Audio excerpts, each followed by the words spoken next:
misafirler. Biliyorum hepiniz sabırsızlık içindesiniz. Ben Emrah'a minnet borcumu bir altın plakla ödemeye çalıştım. Şimdi o kendisini bağrına basan sizlere şarkılarıyla teşekkür edecek. Anadolu'nun bağrından kopan Türkiye'nin altın sesli çocuğu Küçük Emrah. Teşekkür ederim.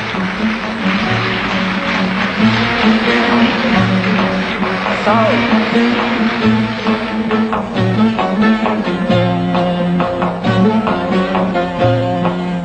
Yarim beni terk ediyor, herkes nerededir soruyor.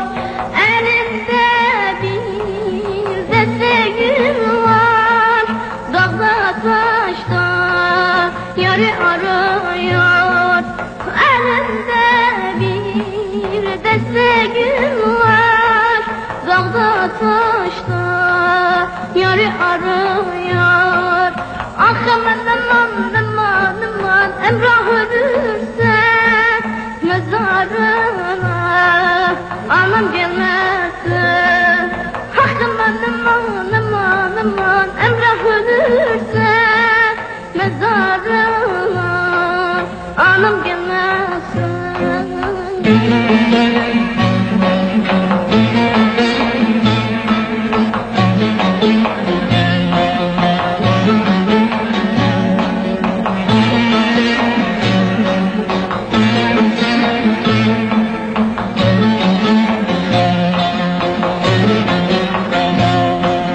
Beyaz giyme söz olurmuş, siyah giyme toz olurmuş.